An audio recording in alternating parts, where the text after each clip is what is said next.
t'occuper de l'apéro parce que j'ai exploité les locaux de Thiga, qui est notre société mère, donc ils m'ont généreusement prêté pour ce soir. Alors le thème de la soirée, product marketing versus, je pense qu'on va beaucoup discuter du versus product management. Oui, qu'est-ce qui se passe? Non, pour parler plus près du micro. En fait. J'ai l'impression d'avoir une régie oreillère. Je me rappelle juste pour le micro. C'est ça. Je vais pas Non, on va faire un petit truc à deux. C'est pas un peu l'oreille donc le thème de la soirée, alors on l'a choisi parce que c'est, même si on nous l'a fait remarquer sur le meet-up, c'est un thème qui a été abordé à plusieurs reprises dans le cadre d'autres associations, mais je pense qu'il est toujours d'actualité aujourd'hui. Et on avait envie de voir comment le marché français avait mûri sur ce type de sujet. Et justement, c'était l'occasion, alors via le doute de Justus, de faire un point de son expérience. Et puis après, sous forme de un atelier, une discussion, on attendait un peu de voir combien on allait être ce soir pour trancher là-dessus. J'ai essayé de faire une espèce de cartographie, d'état des lieux de où on en est sur le product management, sur cette belle discipline du product management aujourd'hui en France. Voilà, donc c'est un peu le vaste thème de ce meet-up ce soir. Merci. Merci Hugo. On va essayer ça, ça marche? C'est bon? On va ça. Bon. Bon, I'm going to have to start in English because we'll see in a second. Thank you all for coming. Thank you also to Hugo and JY. Sebastian, who organized this little talk. So what we're going to focus on tonight is talking about product management and product marketing from my point of view, of product marketer's point of view. Now, to give you a bit of background, I'm a product marketer today for a French company, a French SaaS company, French cloud-based company called Talentsoft that some of you may know. Joe already told me he had some friends working there. And to give you a bit of background on my story, and we'll get to that slide in a second, is I am German and American, so I grew up in Germany, went to the States, have an American father, spent some time over there, studied there, worked there, and then went back to Germany.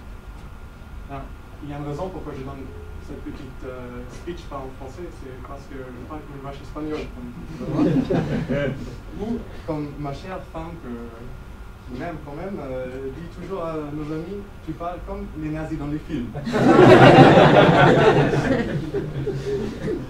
So, I am going to, she will forgive me for this little joke, but I'm going to continue this in English. So, in order to kind of get the stage put it a little bit settled to see, how many of you today work in an organization that has a product marketer or a product marketing specialist or product marketing director?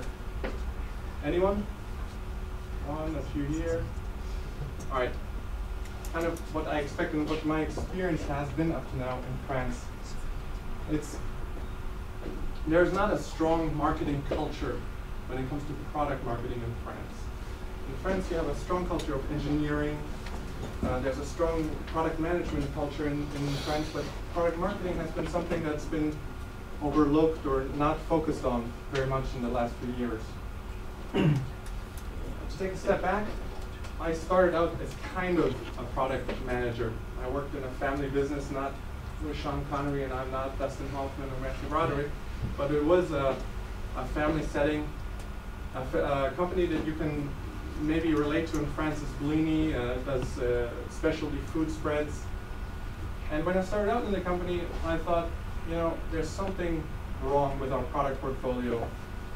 We had one specialty food that was working quite well, was sold in the Leclerc, the Casino of Germany, but it had a supply chain that was stretched very, very thin, a bit all over the world. We had suppliers in the States and Australia and Asia, so it was a very difficult supply chain to maintain.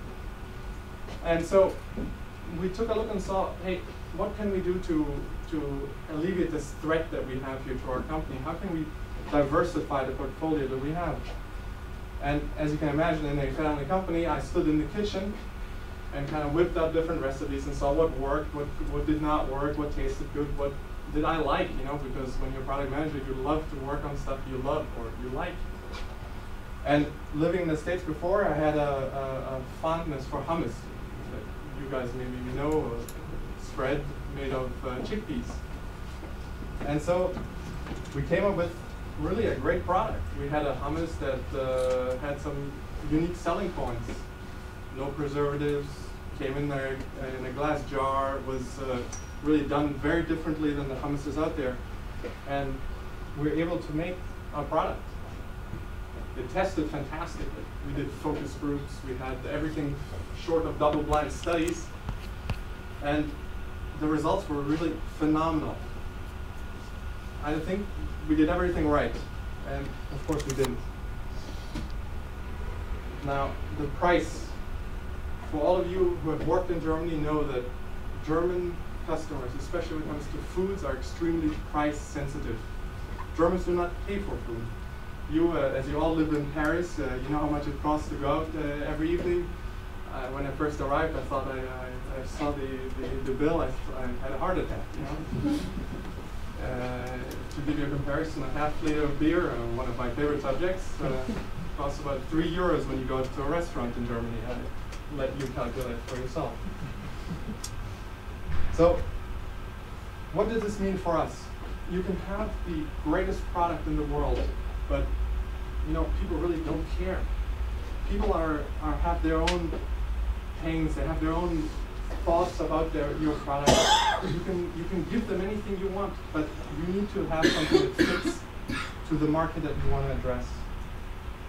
Now, this is where the product marketing link for me comes in. If someone would have stood beside me during that time when I came up with this product and said to me, you know, this is fantastic, Justus, you have a great product, tastes fantastic.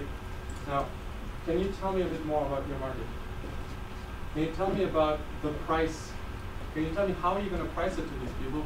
I probably would have been able to take a step back and say, you know what, this is something we have to look at, this is not something we looked at. Now, of course, the story does have a bit of a happy ending. We were able to cut into margins, we were able to cut supply costs, and we have a product now in market, but we were not able to look at these issues because we're so deep in the matter. And this brings me to my next point that I see very often today when I work with product managers, is the curse of knowledge. You guys all, like myself before, you love your products, or I hope you do, because if not, then you're working for the wrong company. I'm sorry to say if your employers are here. You love your product. You live it every day. You have to think about every functionality. You have to think about every button, about every new feature you include. You have to think about it in holistic terms in every little detail. But because you have to think about it in every little detail, you sometimes miss the bigger picture. Now, so I like to do this with my product managers. I ask them, you know, for you, this may be a portable, flash-based music player for all music formats, MP3, MP4, AVI, and more. But is that what your target group wants to hear? Or is that what they're expecting to hear? No, what they want to hear, your audience wants to hear, is that they can take all their music with them at all times, anytime they want to. They don't care about the format unless they're really tech, they love tech. Okay, I'll give you that point. But they really want to hear about the benefit that they can get from your product. And the key benefit for this one, at least, was when I, and some of you were younger, the iPod today probably would be an iPhone. This is something we were facing, we faced recently at Talentsoft. Now, Talentsoft has, again, for those who don't know, Talentsoft is an HR software company that has a cloud-based talent management platform that lets you address anything from recruiting, overcompensation, to workforce planning. Now, when we showed this product wheel to prospective customers, to people who are interested in our solution, it was just not clear to them exactly what we're trying to do. What are we trying to help you with? And there's some terminology that was clear, some that was a bit confusing. it was just trying to do too many things, living in one space, too many elements that were just not relevant to most of the people we talked to. So we looked into how can we actually get our customers, how can we get our target audience to look at us and make it easily understandable for them to understand what we actually do. How do we convey a benefit to our market? And this is, I'm kind of hitting on this point, is because you have to understand really what is the pain that you're addressing with your product. Not with a functionality, not with a feature set. What is the actual, then emotional, whatever it is, work-related benefit you're trying to relate to your customer. And then make sure that you communicate it clearly. So what we basically did is we stripped down everything. We came up with the most important processes that we cover for our customers.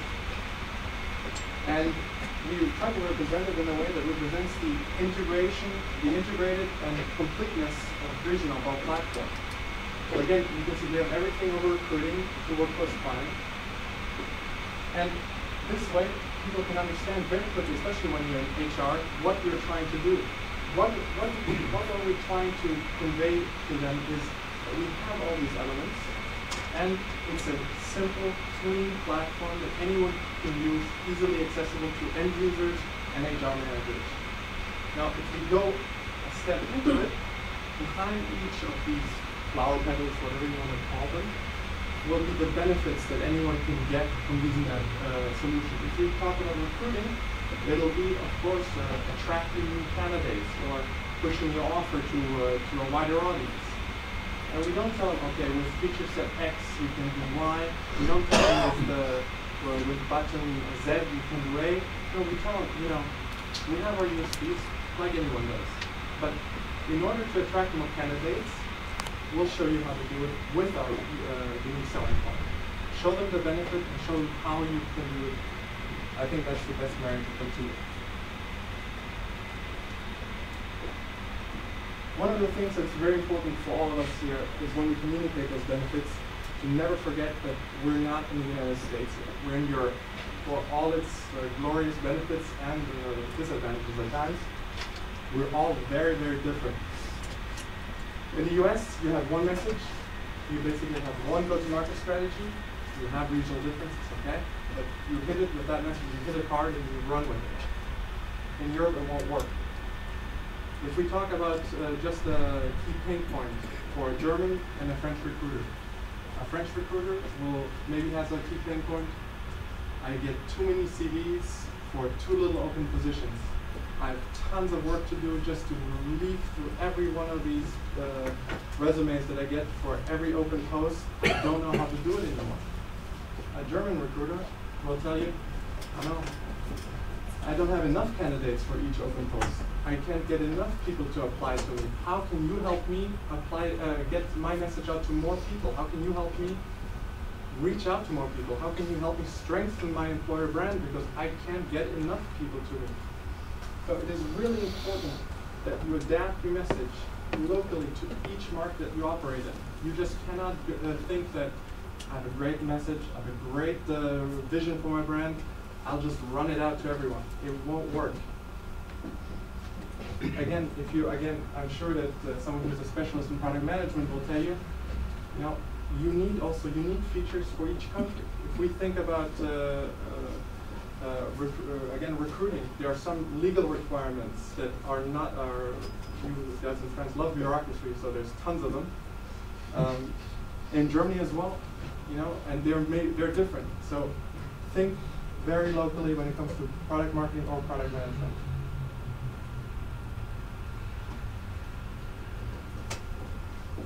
So in the beginning, I talked about how the US thinks about marketing differently.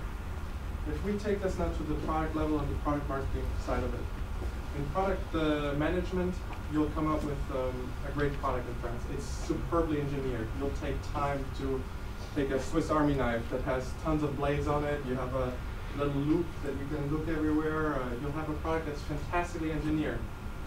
2 years down the line, the American will have a dagger, one blade in the market in 6 months, and he'll market it so fantastically that you'll have to play catch up until you gain that market share again. So it's not to say that Americans know better, have a better way of doing things, have a better way of doing business. It's they think in a different way. They have a culture of marketing that's very strong, a culture of marketing and product management that actually works hand in hand and works together towards a common business goal. Whereas in France, I've seen either there is no product marketing organization, or if you have one, they often clash and don't work towards the same goal. Now,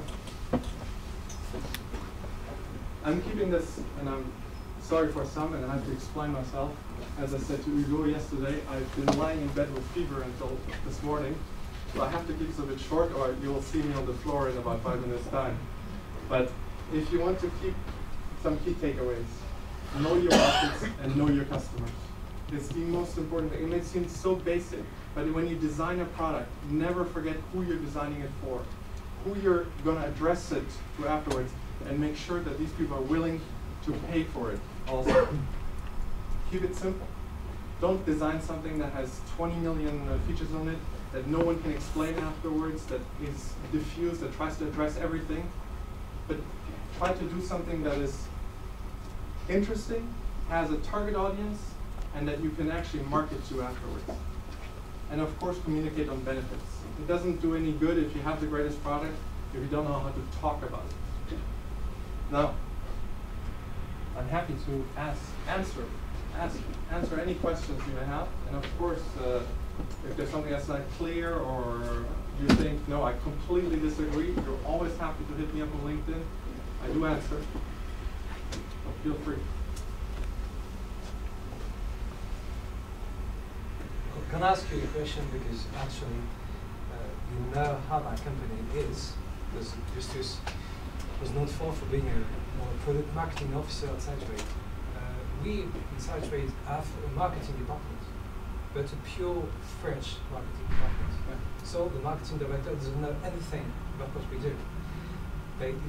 She has never used the product, and she's talking about it.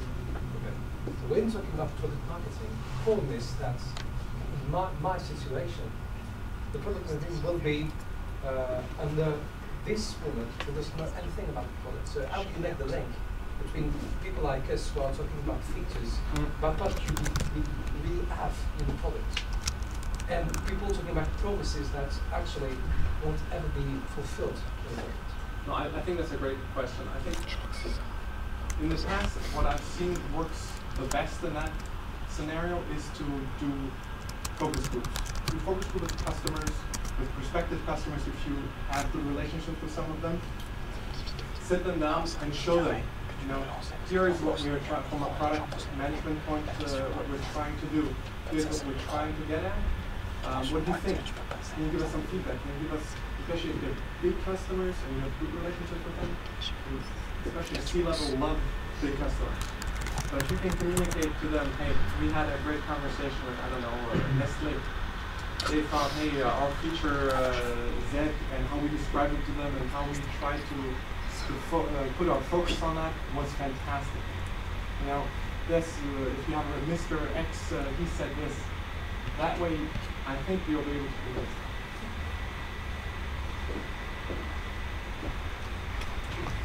Anyone else? En français, si vous voulez. HR management engineering don't strike me as the most user-friendly product that you can actually do marketing on. So how do you convey the product benefits? Okay. In that case. I have to be careful, of course, what I say now, because if my employer watches this video, you know, we have a user-friendly super solution. I think you can find benefits in any solution. You know, it doesn't have to be glitzy, super user interface like it is on Facebook or LinkedIn or whatever social network. It doesn't have to be, because the people using the solution will want a certain benefit, especially when you're in B2B. If you look at Salesforce, I don't know how many of you work with Salesforce, it's not the flashy interface, it's not the drag and drop data sheets or dashboards that really that you need. What you need from Salesforce is to, and from a talent management solution or any other back-end B2B solution, is to be able to do the processes that you have correctly and give you the right data at the right time. So when you're able to convey that benefit, that solution to your customer, I think it's not difficult to market, because they expect that you make their life easier, that you make their daily work routine easier, and not to give them, you know, another Facebook. Does that answer your question?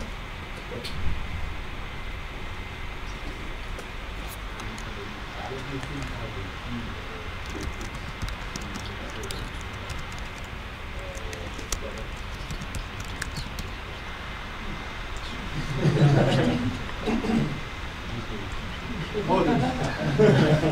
Which makes it a lot easier. Well, I think it always depends on your product. It depends on your product, on the people that you're trying to sell or market to or produce it for. There's a lot of variables. So I'm happy to, if you afterwards want to have a specific example that we can talk to more in detail. I think it's a question that really depends on in what market you operate, in what space you want to enter, and what vertical you would like to operate in. So, very detailed. What's your personal KPI? Do you focus on the revenue, or do you focus on how many users? Personally? Yeah. We focus on, or we try to focus on new revenue, new business. Regarding products, and generally often have to think about the product and the fact that we actually have a channel to push this product to the market. So when do you include the channel dimension in product management in general? Product management, maybe you want to come in, or you heard a few first? It's not my talk. I don't have a precise answer to that. What do you mean exactly? What time do you put down? Well, you can come up with a great product, and if you don't have a channel, you've just wasted your time. When do you validate that you have the right channel for the product you're actually building? To what extent is the channel part of product management itself? I'm not transparent, but that should. I mean, that would be also interesting to have your personal feedback, especially for Talentsoft. I mean, HR is pretty obvious what channel. Well, do you mean distribution channel? Do you mean Reaching out to your customers? Well, again, it depends on your product. If you have a B2B product, it's going to be very differently than you have a B2C product. If you go to customers directly, you know, if you go directly, if you go via resellers, if you go, you know, I don't know. When do you validate that? No, honestly, I would validate it during my business plan. When I'm not doing the, I'm not trying to belittle, you know, but this is something for me that I would do even before I work on a product. Make sure that the channel I want to distribute in is not too cost intensive. You know, I don't have huge overhead. I don't have to pay I don't know, a huge sales force in order to bring the product to market. These are questions I would really ask myself before I even start working on the product itself. So, a very practical question. As a product marketing, when the product management has a new idea, an idea of a new feature, when do you come in? At the start of the idea, saying, okay, I saw we can market that, and it would be better if you can give adding that into this idea? Or is it, okay, we finish this feature, or do you come on market that? Actually, it kind of works both ways. So there's going to be times when actually product marketing will come up with feedback from customers, from clients, from feedback rounds, customer forums, and actually we'll bring the ideas to product management, who will then tell them, this will take this much time to implement. So it really depends on how in your company you source new ideas and you come out and integrate them. And I would say, right, it's again in the beginning when you think, am I going to be able to market this to people? I think you can market everything. I'm a marketer.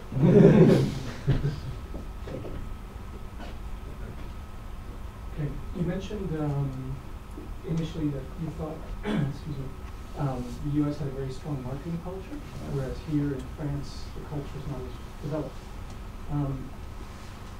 Do you think that there's a need for product marketing in most businesses, and if so, what do companies or the business leaders need to understand before they make that shift? It's an interesting question. I read a blog article recently by, I forget the name, I'm happy to send you the link after, who actually asked, do we really need Marcom or product marketing first?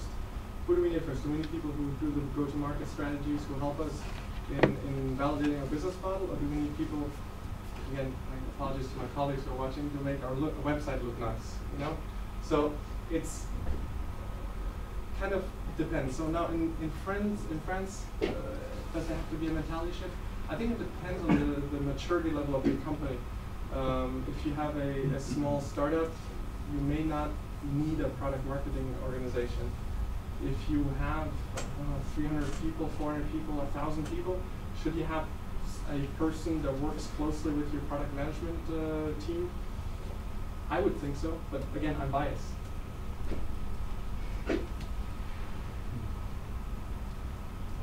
Nobody else? So for or against the project marketing manager, is it a product marketer? Is it a product manager, or is it both? Is it a product marketer or product manager? Yeah, so usually, I remember having a conversation with Alexander here, that sanctuary, about the fact that people are talking about product marketing, product management, and some of them are talking about product marketing management. So in a way, you have a position against doubts, saying, okay, not the same people, they have to split totally, because it's two different kind of competencies or mindsets, etc. People are able to do both for you, and we are even tempted to become a product manager, be part of this. Part of you? Oh, yeah. I'd love to be part of you. I think product management and product marketing can work together, and it can, again, depending on the size of the organization, can live together as one. Afterwards, is it wise to do that? Probably not, because you guys all have competencies and skill sets that I definitely don't have, and I probably will never have, and that's good for my company. I think product marketing has also skill sets that some of you may be much better than others, but again, am I a good salesperson? No, clearly not. I've been in sales pitches. I'm terrible. There's a reason why we have dedicated sales specialists that do nothing but that. So I think at one moment, once the organization is mature enough, I think there has to be a clear split between the two, and let the product manager really focus on their day job, which is bringing a great product to market. Anybody else? If not, I think Hugo has beers for us, so. Maybe before the beers, des questions. On voulait, après le talk, animer un petit atelier justement pour continuer la discussion sur le sujet.